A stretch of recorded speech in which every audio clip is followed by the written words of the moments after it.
Hi ಎಲ್ರಿಗೂ ನಮಸ್ಕಾರ. Welcome to my channel Sujata fashion. ಇವತ್ತಿನ ವಿಡಿಯೋದಲ್ಲಿ ನಾನು ಒಂದು ಹೆಣ್ಮಕ್ಳಿಗೆ ತುಂಬಾ ಉಪಯೋಗ ಆಗುವಂಥದ್ದು ಒಂದು ವಿಡಿಯೋನ ತಂದಿದ್ದೀನಿ. ಏನಪ್ಪ ಅಂತಂದರೆ ನೋಡ್ತಿರ್ಬೋದು, ಇದನ್ನು ನಾನು ಯಾವ ರೀತಿ ರೆಡಿ ಮಾಡೋದು ಅಂತ ತೋರಿಸ್ತೀನಿ. ಈಗಂತೂ ಫುಲ್ಲು ಕೋಲ್ಡ್ ಅಂದರೆ ಫುಲ್ ಕೋಲ್ಡ್, ಥಂಡಿ ದಿನ ಅಲ್ವಾ. ಸೊ ಈ ಥಂಡಿ ದಿನದಲ್ಲಿ ಈ ರೀತಿ ಮಕ್ಕಳಿಗೆ ನಾವು ಹೊರಗಡೆಯಿಂದ 100-150 ಕೊಟ್ಟು ಈ ರೀತಿದು ರೊಕ್ಕ ಕೊಟ್ಟು ತೊಗೊಂಡು ಬರ್ತೀವಿ. ಸೊ ಅದ್ರ ಬದಲು ನೀವು ಇದನ್ನು ಮನೆಯಲ್ಲೇ ಮಾಡಿಕೊಂಡು ಇದನ್ನು ನೀವು ನಿಮ್ಮ ಮಕ್ಕಳಿಗೆ ಯೂಸ್ ಮಾಡೋದು. ಬರೀ ನಾನು ಇದಕ್ಕೆ ಏನೂ ಜಾಸ್ತಿ ಯೂಸ್ ಮಾಡಿಲ್ಲ. 10 ರೂಪಾಯಿ ಮತ್ತು ಇನ್ನೊಂದು 10 ರೂಪಾಯಿ, ಇದು 20 ರೂಪಾಯಿ, ಬರೀ 20 ರೂಪಾಯಲ್ಲಿ ಈ ರೀತಿ ಹೇರ್ ಬ್ಯಾಂಡ್ನ ನಾನು ರೆಡಿ ಮಾಡಿದ್ದೀನಿ. ಅದು ಕೂಡ ಮನೇಲಿರುವಂಥ ಐಟಮ್ಸ್, ನಾನು ಹೊರಗಡೆಯಿಂದ ತಂದಿಲ್ಲ. ಮನೇಲಿರುವಂಥ ಐಟಮ್ಸಿಂದನೇ ನಾನು ಈ ಒಂದನ್ನು ರೆಡಿ ಮಾಡಿದ್ದೀನಿ. ಮಕ್ಕಳಿಗೆ ತುಂಬಾ ಯೂಸ್ ಆಗುತ್ತೆ. ಮಕ್ಕಳಿಗೆ ತಾಯಂದಿರು ಈ ಒಂದು ಇದನ್ನು ಮಕ್ಕಳಿಗೆ ನೀವು ಹಾಕಿ ಮಕ್ಕಳನ್ನು ಬೆಚ್ಚಗಿಡ್ಬೋದು. ಸೊ ಮತ್ತು ಈ ಒಂದು ಇದಕ್ಕೆ ನಾವು ಹೊರಗಡೆ ನಮ್ಗೆ ಕಡಿಮೆ ರೇಟಿಗಂತೂ ಇದು ಖಂಡಿತ ಸಿಗೋಲ್ಲ. ಅಯ್ಯಪ್ಪ ಇದನ್ನು ನಾವು ಹೇಗೆ ಸ್ಟಿಚ್ ಮಾಡೋದು, ನಿಮ್ಮ ಹತ್ರ ಟೈಲರಿಂಗ್ ಮಿಷಿನ್ ಇದೆ ನೀವು ಸ್ಟಿಚ್ ಮಾಡ್ತೀರಾ ಅಂದ್ಕೋಬೇಡಿ. ಇದಕ್ಕೆ ಯಾವುದೇ ರೀತಿ ನಮಗೆ ಟೈಲರಿಂಗ್ ಮಿಷಿನ್ ಬೇಡ, ಯಾವುದೇ ರೀತಿ ಟೈಲರಿಂಗ್ ಮಿಷಿನೂ ಬೇಡ. ಹಾಗೆ ನೀವು ಟೈಲರಿಂಗ್ ಕಲ್ತಿರಲೇಬೇಕು ಅಂತ ಏನಿಲ್ಲ, ನೀವು ಟೈಲರಿಂಗ್ ಕಲಿಯೋದೇ ಬೇಡ, ಓಕೆನಾ. ಸೊ ಅವರು ಕೂಡ ಇದನ್ನು ರೆಡಿ ಮಾಡ್ಕೋಬೋದು. ಅದು ಹೇಗಪ್ಪ ಅಂತ ನಿಮಗೂ ಗೊತ್ತಾಗಬೇಕಾ? ಹಾಗಾದರೆ ವಿಡಿಯೋನ ಎಲ್ಲೂ ಸ್ಕಿಪ್ ಮಾಡದೆ ಪೂರ್ತಿ ಎಂಡ್ವರೆಗೂ ನೋಡಿ, ನಿಮಗೆ ಗೊತ್ತಾಗುತ್ತೆ ಇದನ್ನು ಯಾವ ರೀತಿ ರೆಡಿ ಮಾಡೋದು ಅಂತ. ಈ ಒಂದು ವಿಡಿಯೋನ ನೀವು ನೋಡಿಬಿಟ್ರೆ ನೀವೇ ಖಂಡಿತ ಇದನ್ನು ಟ್ರೈ ಮಾಡ್ತೀರಾ, ಓಕೆನಾ.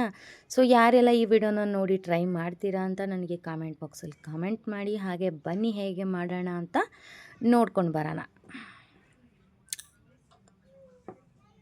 ನೋಡಿ, ಈ ಥರದ್ದು ಒಂದು ಕರ್ಚಿಫ್ನ ತೊಗೊಂಡಿದ್ದೀನಿ, ಸಾಫ್ಟ್ ಇರುತ್ತಲ್ವ. ಸೊ ಆ ಥರದ್ದು ನೋಡಿ, ಈ ಒಂದು ಕರ್ಚಿಫಿಗೆ ನಾನು ಬರೀ 10 ರೂಪಾಯಲ್ಲಿ ತೊಗೊಂಡಿದ್ದು. ಮನೇಲೇ ಇದ್ದಂತಾನೆ ಕರ್ಚಿಫ್. ನಾ ಏನು ಇದಕ್ಕೋಸ್ಕರ ಹೊಸದು ಹೊರಗಡೆಯಿಂದ ತಂದಿಲ್ಲ, ಮನೇಲಿರುವಂಥ ಕರ್ಚಿಫ್ನ ನಾನು ತೊಗೋತಾ ಇದ್ದೀನಿ. ಸಾಫ್ಟಾಗಿ ಬರುತ್ತೆ. ಸೊ ನೋಡಿ, ಈ ರೀತಿ ಒಂದು ಯಾವುದ್ರದ್ದಾದ್ರೂ ರೌಂಡ್ ಶೇಪ್ ಹಾಕೊಳ್ಳೋದಕ್ಕೆ ನೀವು ಏನಾದರೂ ಐಟಮ್ನ ತೊಗೊಳ್ಳಿ. ನಾನು ಒಂದು ಟೋಪಂದು ಬಾಯ್ಪೆಂಟ್ಗಿನ ತೊಗೊಂಡು ಇದಕ್ಕೆ ನಾನು ಈ ರೀತಿ ರೌಂಡಾಗಿ ಮಾರ್ಕ್ ಮಾಡ್ಕೊಂಡು ಕಟ್ ಮಾಡ್ಕೋತೀನಿ.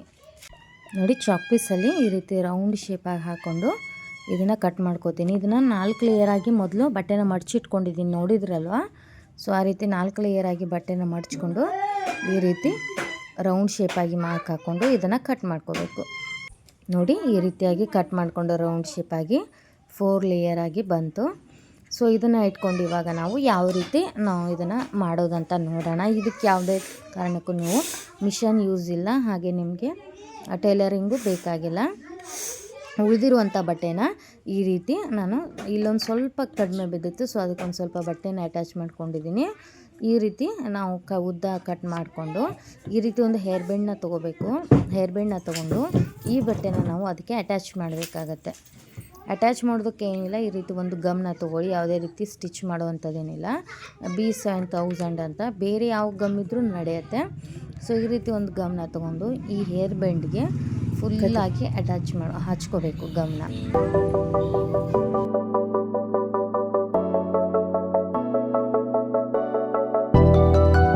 ಈ ರೀತಿ ಗಮ್ನ ಹಚ್ಕೊಂಡ್ಮೇಲೆ ಈ ಒಂದು ಬಟ್ಟೆ ಏನಿರುತ್ತಲ್ವ, ಸೊ ಇದನ್ನು ಈ ರೀತಿ ಹೇರ್ ಬ್ಯಾಂಡಿಗೆ ಅಟ್ಯಾಚ್ ಮಾಡಿಕೊಂಡು ಬರಬೇಕು.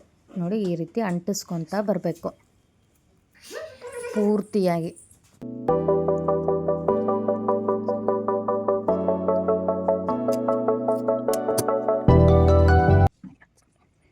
ನೋಡಿ, ಈ ರೀತಿಯಾಗಿ ಹೇರ್ ಬ್ಯಾಂಡು ಕಂಪ್ಲೀಟಾಗಿ ಹಚ್ಕೊಂಡ್ಮೇಲೆ ಬಟ್ಟೆನ ಈ ರೀತಿ ಒಳಗಡೆ ಕೂಡ ಅದನ್ನು ಅಂಟಿಸ್ಕೊಂಬಿಡಿ. ಅಂದರೆ ಕರೆಕ್ಟಾಗಿ ಕ್ಲಿಯರಾಗಿ ಒಳಗಡೆ ಕೂಡ ಈ ರೀತಿ ಗಮ್ನ ಹಾಕ್ಕೊಂಡು ಕಂಪ್ಲೀಟಾಗಿ ನಾವು ಹೇರ್ ಬ್ಯಾಂಡ್ನ ಕವರ್ನ ಮಾಡ್ಕೊಂಬಿಡಿ ಪೂರ್ತಿಯಾಗಿ.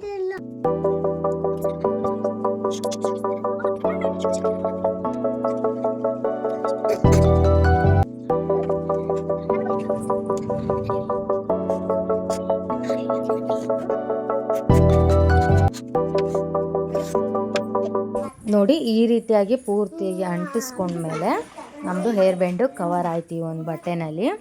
ಇವಾಗ ನಾವು ಇವಾಗ ನಾವು ಇವೇನು 4 ಲೇಯರ್ ಆಗಿ ಬಟ್ಟೆನ ಕಟ್ ಮಾಡ್ಕೊಂಡಿದ್ವಲ್ವ, ಇವತ್ರನ್ನ ನಾವು ಏನು ಮಾಡಬೇಕಪ್ಪ ಅಂತಂದರೆ, ಒಂದು ಸೂಜಿ ಹಾಗೆ ಒಂದು ಸ್ವಲ್ಪ ದಾರ, ಮನೇಲಿ ಎಲ್ಲರ ಮನೆಯಲ್ಲಿ ಸೂಜಿ ದಾರ ಇದ್ದೇ ಇರುತ್ತೆ. ನಾವು ಟೈಲರಿಂಗ್ ಮಾಡಲಿಲ್ಲ ಅಂದರೂ ಎಲ್ಲರ ಮನೇಲಿರುತ್ತೆ. ಸೊ ಒಂದು ಸೂಜಿ ಒಂದೆರಡು ಎಳೆ ದಾರನ ಪೋಣಿಸ್ಕೊಂಡು ಈ ರೀತಿ ನೋಡಿ ಸೀದಾಗಳನ್ನ 2 ಜಾಯಿಂಟ್ ಮಾಡ್ಕೋಬೇಕು. ಉಲ್ಟಾಗಳು ಕೆಳಗೆ ಇಡಬೇಕು. ಓಕೆನಾ? ಈ ರೀತಿ ಇಟ್ಕೊಂಡು ಉಲ್ಟಾ ಸೀದಾ ಇಟ್ಕೊಂಡು ಈ ರೀತಿ ನೋಡಿ, ಈ ರೀತಿ ನಾವು ರೌಂಡಾಗಿ ಸ್ಟಿಚ್ಚನ್ನ ಮಾಡ್ಕೋಬೇಕು. ಕೈಯಲ್ಲೇ ಇದೇನು ಯಾರು ಸ್ಟಿಚ್ ಕಲಿತವ್ರಿಗೆ ಬರಬೇಕಂತೇನಿಲ್ಲ. ಈ ರೀತಿ ನೋಡಿ ಮೇಲೊಮ್ಮೆ ಕೆಳಗೊಮ್ಮೆ, ಮೇಲೊಮ್ಮೆ ಕೆಳಗೊಮ್ಮೆ, ಈ ರೀತಿ ರೌಂಡ್ ಹಾಕ್ಕೋಬೇಕು.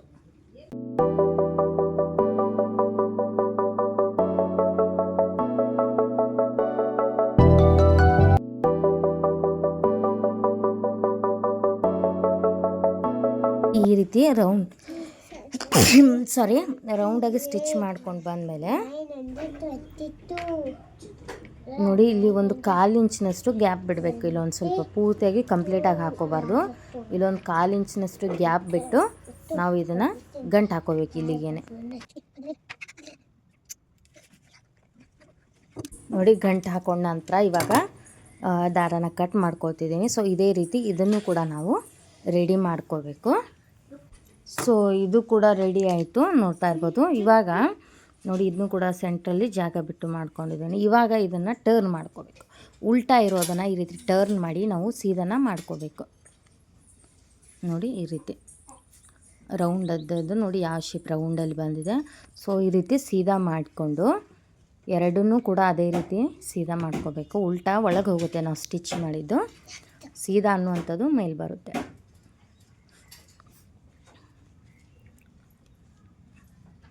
ನೋಡಿ, ಈ ರೀತಿ ಎರಡನ್ನೂ ಕೂಡ ಸೀದಾ ಮಾಡ್ಕೊಂಡ್ಮೇಲೆ ಈ ರೀತಿ ಕಾಟನ್ ಬೇಕಾಗತ್ತೆ. ಸೊ ಈ ರೀತಿ ಕಾಟನ್ನ ತಗೊಂಡು ಇದ್ರೊಳಗಡೆ ನಾವು ಏನು 1/4 ಇಂಚು ಗ್ಯಾಪ್ ಬಿಟ್ಟಿರ್ತೀವಲ್ವ, ಸೊ ಅದ್ರ ಒಳಗಡೆ ಇದನ್ನು ತುಂಬ್ಕೋಬೇಕು. ಇದು ಎಷ್ಟು ಹಿಡಿಯುತ್ತಲ್ವ, ಸೊ ಅಷ್ಟು ಕಾಟನ್ನ ನಾವು ತುಂಬಬೇಕಾಗತ್ತೆ. ಕಾಟನ್ನ ಹಾಕಿದ್ಮೇಲೆ ಎರಡೂ ಕೂಡ ಕಾಟನ್ನ ಅದರಲ್ಲಿ ಫಿಲ್ ಮಾಡಬೇಕು. ಇವಾಗ ನಾವು ಆವಾಗಲೇ ರೆಡಿ ಮಾಡಿಕೊಂಡ ಹೇರ್ ಬ್ಯಾಂಡ್ನ ನೋಡಿ ಈ ರೀತಿ ಇದ್ರೊಳಗಡೆನ ಇಟ್ಟು ನಾವು ಈ ರೀತಿ ಇದ್ರೊಳಗಡೆ ಹಾಕಿ ಇದನ್ನು ಒಳಗಡೆ ಒಂದು ಸ್ವಲ್ಪ ಬಟ್ಟೆನ ಮಡ್ಚ್ಕೊಂಡು ಸ್ಟಿಚ್ ಹಾಕೋಬೇಕು.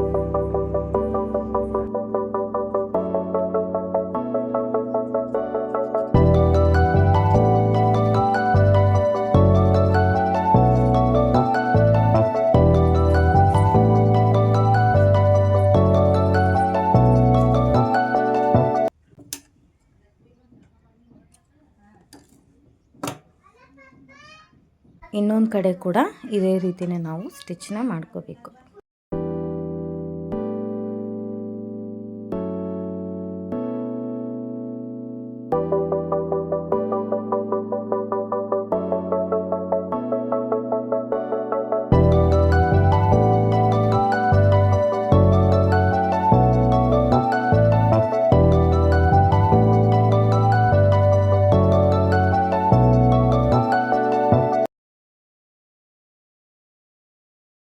ನೋಡಿ, ಎರಡು ಕಡೆ ಸ್ಟಿಚ್ ಮಾಡೋದಾಯಿತು. ಇವಾಗ ನೋಡಿ ಯಾವ ರೀತಿ ಕಾಣಿಸ್ತಿದೆ ಅಂತ. ಸೊ ನೋಡಿದ್ರಲ್ವ ಎಷ್ಟು ಈಸಿಯಾಗಿ ಇದನ್ನು ನಾವು ಮನೇಲೇ ರೆಡಿ ಮಾಡ್ಕೋಬೋದು, ಬರೀ ಮನೇಲಿದ್ದಂಥ ಐಟಮ್ಸಿನಿಂದ ಅಂತ. ಈ ವಿಡಿಯೋ ನಿಮಗೆ ಇಷ್ಟ ಆಗಿದೆ ಅಂದ್ಕೋತೀನಿ. ಇಷ್ಟ ಆಗಿದರೆ ಪ್ಲೀಸ್ ಒಂದು ಲೈಕ್ ಕೊಡಿ. ಹಾಗೆ ನನ್ನ ಚಾನಲ್ನ ಸಬ್ಸ್ಕ್ರೈಬ್ ಮಾಡೋದೇ ನೋಡ್ತಿರೋರು ಈಗಲೇ ಸಬ್ಸ್ಕ್ರೈಬ್ ಆಗಿ. ಹಾಗೆ ಈ ವಿಡಿಯೋ ನೋಡಿ ನೀವು ಕೂಡ ಟ್ರೈ ಮಾಡ್ತೀರಾ ಅಂತ ಕಮೆಂಟ್ ಬಾಕ್ಸಲ್ಲಿ ಕಮೆಂಟ್ ಮಾಡಿ. Thank you for watching. Bye.